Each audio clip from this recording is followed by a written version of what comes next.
Whitebridge Condominium Association Financial Summary. Auditor's findings for 2021 and 2022. Going concern issue. The auditor's report for both years indicated concerns about the association's financial stability. Specifically, there were mentions of a going concern issue, meaning there were doubts about the association's ability to sustain itself financially over the long term without significant changes or additional funding sources. This is a red flag that suggests the association could face difficulties in meeting its financial obligations. Capital Reserve Fund. In 2022, the association allocated $190,383 to the Capital Reserve Fund. However, the auditor noted that even with this allocation, the reserves might not be adequate for future repairs and replacements. This underfunding puts the association at risk of needing to levy special assessments or increase dues significantly in the future to cover necessary expenses. The Falcon Group's updated reserve study in 2022 emphasized that the remaining useful lives and replacement costs were not fully covered by existing reserves. This reflects poor financial planning and potential future strain on unit owners. Excessive legal spending. The reports highlighted the association's policy to retain legal counsel and place liens on properties of members with delinquent accounts. The legal expenses have been notably high, possibly suggesting that a disproportionate amount of the budget is allocated to legal matters instead of maintenance and community improvements. High legal spending can also indicate management issues or a contentious environment within the community. Financial concentration and revenue sources. The association relies primarily on member assessments for revenue, meaning any shortfall in collecting dues exacerbated by late payments and fines directly affects its ability to operate effectively. As of the end of 2022, there were $91,000 in delinquent assessments over 90 days past due. This significant amount points to issues in collection practices or financial strain among residents. Excess assessments at the year-end are retained by the association, which highlights the importance of transparency in how these funds are being managed and spent. Uncertain and non-sustainable practices. The auditor's notes frequently mentioned the use of fund accounting, yet there was concern about the adequacy of internal controls. This lack of robust checks and balances may contribute to inefficiencies or even the potential for financial mismanagement. Additionally, there was no interfund balance, which might suggest limited flexibility in managing cash flow needs between funds. Key financial patterns and concerns, March through July of 2024. Legal and financial instability. Following the resignation of Gary Zangreli, the longtime attorney, and John Taylor, the vice president, there were significant shifts within the board.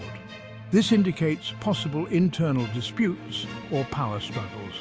These resignations raise questions about the association's management stability, which can have financial implications, especially if more resources are needed for legal representation or consulting.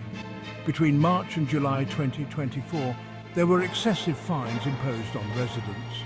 This raises concerns about whether these fines were implemented as a means to cover budget shortfalls. This kind of practice can lead to accusations of financial abuse, especially if there is no clear and justifiable reason for these fines. Board appointments versus elections. There has been controversy surrounding appointments to the board, like Diane Kulesa's appointment instead of proper elections. Such practices undermine transparency and accountability, potentially leading to decisions that do not reflect the community's best interest. This may also lead to financial decisions being taken without a proper mandate, such as setting dues or approving expenditures. Inadequate reserve funding and maintenance issues. The flood event on July 4, 2023 led to drainage replacements throughout the community. However, if the reserve funds were already inadequately funded, as pointed out by the auditor, this significant expenditure might have further strained the association's finances. The cost of these replacements and how they were funded needs closer scrutiny, especially in light of the capital project expenses listed in the 2022 report. March to July 2024 saw no evidence of raised dues, despite the auditor's concerns about reserves, suggesting the association is not taking necessary steps to address future financial requirements. This could lead to larger financial issues down the road. Lack of proper financial oversight and misallocation. In the earlier periods, issues were raised about the misallocation of resident payments towards fines instead of dues, effectively marking individuals as delinquent despite them making timely payments. This is concerning as it misrepresents the financial standing of residents, leading to undue stress and potentially illegal lien placements.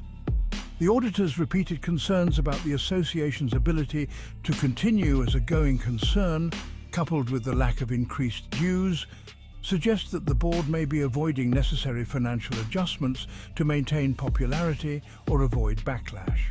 This is not a sustainable practice and could have long-term negative consequences for the community. Conclusion.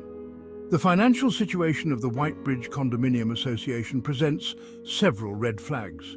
Inadequate reserves that threaten the long-term stability of the community's finances. Questionable management practices that involve high legal spending, improper handling of resident payments, and excessive fines. Board mismanagement highlighted by non-transparent appointments, contested elections, and leadership issues following key resignations. Persistent issues with delinquent accounts and improper allocation of resources, suggesting mismanagement or the inability to adequately budget for ongoing needs. If these patterns continue, the association risks further destabilization, which could lead to increased assessments, financial shortfalls, or even legal challenges from residents. It is essential for residents and any relevant authorities, such as HUD or state oversight agencies, to be made aware of these financial practices so that corrective measures can be taken.